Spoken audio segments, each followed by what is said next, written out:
चलिए हम लोग देखते हैं आपका महाकवि सूरदास जी का जीवन परिचय। पिछली वाली वीडियो में हमने महाकवि तुलसीदास जी का जीवन परिचय हमने देख चुका था। चलिए आज हम लोग देखते हैं इसमें महाकवि सूरदास जी का जीवन परिचय। पहले तो हम लोग देखते हैं इनका संक्षिप्त परिचय, मतलब इनके बारे में। पेपर में इसे संक्षिप्त परिचय लिखेंगे तो एग्जामिनर को अच्छा लगता है। चलिए हम लोग चालू करते हैं, देखते हैं संक्षिप्त परिचय कि जन्म कब हुआ था इनका।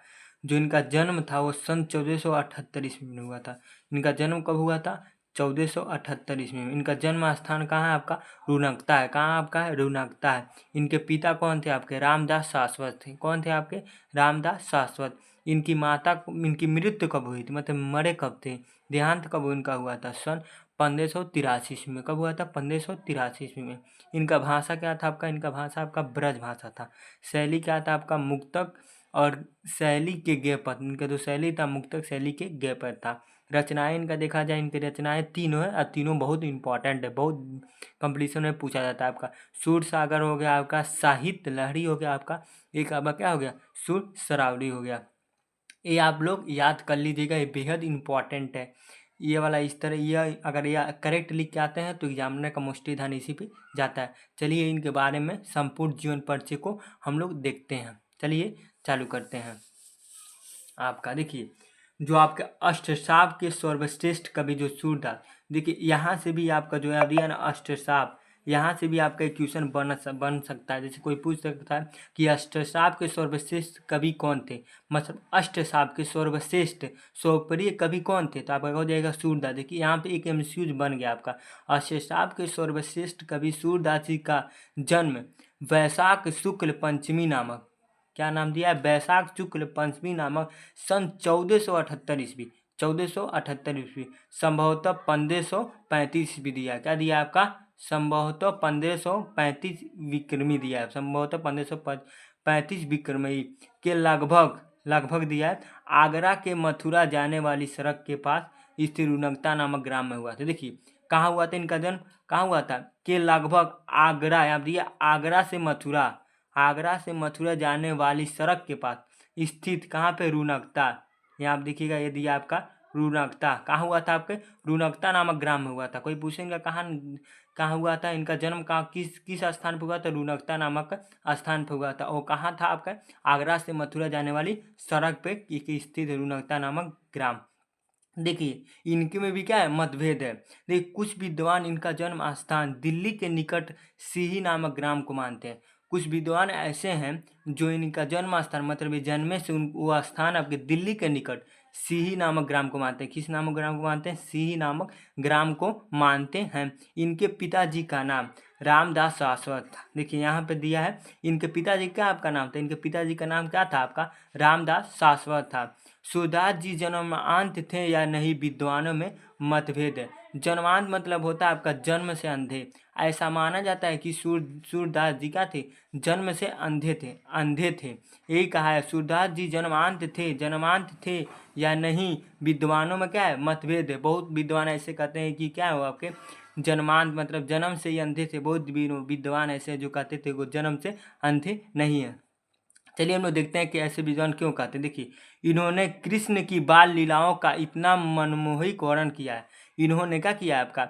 इसलिए कहते हैं कि मतलब विद्वान कहते हैं कि ये जन्मांत नहीं थे, क्योंकि इन्होंने कृष्ण की बाल लीलाओं, जो कृष्ण भगवान थे उनकी बाल लीलाओं मतलब बचपन की लीलाओं का इतना मनोहरिक वर्णन किया, मतलब इतना सुंदर मन मोह लेने वाला वर्णन किया, मतलब इतना सुंदर वर्णन किया आपका, किया है हो गया आपका। जो आंखों से प्रयत्न देखे, जो आंखों से आपके प्रयत्न देखे बिना क्या असंभव है। ऐसा माना जाता है कि वो बिना आंखों से देखे बिना क्या है आपका असंभव है, मतलब संभव नहीं है। बिना असंभव है मतलब संभव नहीं है, मतलब असंभव नहीं मतलब बिना आंखों से देखा बिना क्या असंभव है।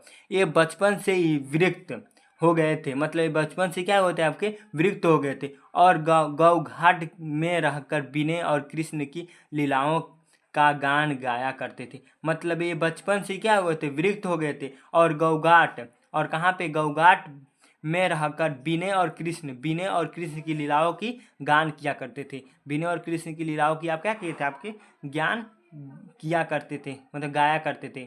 इन्होंने वल्लभाचार्य, देखिए इनके गुरु जी का क्या नाम था आपका, देखिए जो इनके गुरु थे उनका नाम क्या था आपका, वल्लभाचार्य। इनके गुरु क्या नाम था, वल्लभाचार्य। ये भी एमसीक्यू में आपसे पूछा जा सकता है। इनके गुरु जी थे आपके वल्लभाचार्य जी का स्वर, जो इनके गुरु थे वल्लभाचार्य जी को 84 जी का ना 84 पद गाकर सुनाया।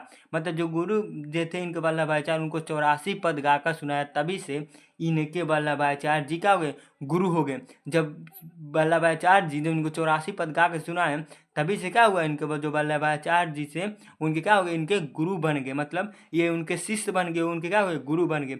वल्लभाचार्य जी ने अनेक वल्लभाचार्य जी ने इनको अनेक नहीं, वल्लभाचार्य जी ने इनको कृष्ण की लीलाओं का गान करने का सुझाव दिया। और वल्लभाचार्य जी थे जब देखे कि अच्छा कर रहे हैं, तो इन्होंने वल्लभाचार्य जी इनके गुरु थे, उन्होंने क्या इनको सुझाव दिया, इनको ये सुझाव दिया कि आप कृष्ण की लीलाओं का गान मतलब गान कीजिए, मतलब कृष्ण भगवान के बाल लीलाओं का क्या कीजिए, आप गान कीजिए, मतलब वर्णन कीजिए। वही आपका यहाँ पे दिया है, याद रखिएगा उन्होंने क्या आदेश दिया था। देखिए अब देखा जाए जब जो कोई जन्मा है तो उनका तो मृत्यु निश्चित है। देखा जाए इनका मृत्यु कब हुआ था, देखिए इनकी मृत्यु सन 1583 ईस्वी कब हुआ था आपका, 1583 ईस्वी, लगभग गोवर्धन के पास। कहाँ आपका स्थित है, लगभग गोवर्धन एक पर्वत है जो कृष्ण भगवान अपने हाथों पे उठाए, तो वही ये पर्वत है, देखिए दिया है। इनकी मृत्यु सन 1583 ईस्वी कहाँ कब हुआ था आपका, 1583 ईस्वी में मृत्यु। देखिए इसमें क्या क्या याद करना पड़ता है जीवन परिचय, मोस्टली इंपॉर्टेंट क्या क्या होता है आपका, एक आपका हो गया मृत्यु, एक आपका जन्म, एक आपका जन्म स्थान, माता पिता का नाम और रचनाएं। ये अगर आपका सही लिख के आएंगे तो नंबर आपको 5 में 5 मिल जाएगा। देखिए इनका जो मृत्यु था सन 1583 ईस्वी, लगभग गोवर्धन के पास पारसौली नामक ग्राम में हुआ था। गोवर्धन के पास ही पारसौली नामक कोई ग्राम होगा, वहीं पे क्या हुआ था, इनका मृत्यु हुआ था। देखिए अब इनका रचनाएं देखते हैं हम लोग, क्या क्या इनका रचनाएं था। देखिए रचना इनकी 3 ही रचनाएं जो बहुत महत्वपूर्ण है और हमेशा पूछी जाती है। आपका हो गया, एक आपका हो गया साहित्य लहरी, एक आपका क्या हो गया, साहित्य लहरी। दूसरा आपका हो गया सूर सागर, क्या हो गया दूसरा आपका, सूर सागर। तीसरा आपका क्या हो गया, सूर श्रावणी। क्या है, एक बार और ध्यान दीजिएगा, आपका है साहित्य लहरी, क्या नाम है, साहित्य लहरी। दूसरा आपका है सूर सागर, क्या नाम है उसका, सूर सागर। देखिए हमने किसका जीवन परिचय पढ़ा, हम लोग सूरदास का जीवन परिचय पढ़ रहे हैं, याद रखिएगा। सूरदास का जीवन परिचय पढ़ने, एक ट्रिक याद करने के लिए, देखिए सूर सागर, सूरदास का पढ़ने मतलब सूर आएगा तो सूर सागर, मतलब एक शब्द मिलता जुला पढ़ सूरदास, सूर सागर। देखिए एक आपका सूरदास का याद रखिएगा, सूर सरावली, मतलब इसमें भी सूर आ रहा है, तो मानिए यही समझिए सूर सरावली। यहाँ आप देखिए साहित्य लहरी में स मतलब इनका जन्म भी, मतलब जो भी ये लिखे तो स से स्टार्ट भी हो रहा है आपका, जो इनका रचना था, और इनका नाम भी है सूरदास, इनका नाम भी क्या है आपका, सूरदास। ये ट्रिक है, याद कर लीजिएगा। मानिए एक आपका हो गया साहित्य लहरी, दूसरा आपका हो गया सूर सागर, तीसरा आ गया आपका सूर श्रावणी। उम्मीद करते हैं कि आप लोग को यह पसंद आया होगा। अगर पसंद आया हो तो अपने दोस्तों के पास शेयर कीजिए। और ये 22 जो आपका जो 24 फरवरी है उसके लिए बहुत बहुत इंपॉर्टेंट जीवन परिचय, आप लोग इसे जरूर याद कर लीजिएगा। और हमारे चैनल विजय रथ को सब्सक्राइब जरूर कीजिएगा। मिलते हैं एक नेक्स्ट जीवन परिचय में, तब तक के लिए थैंक्स।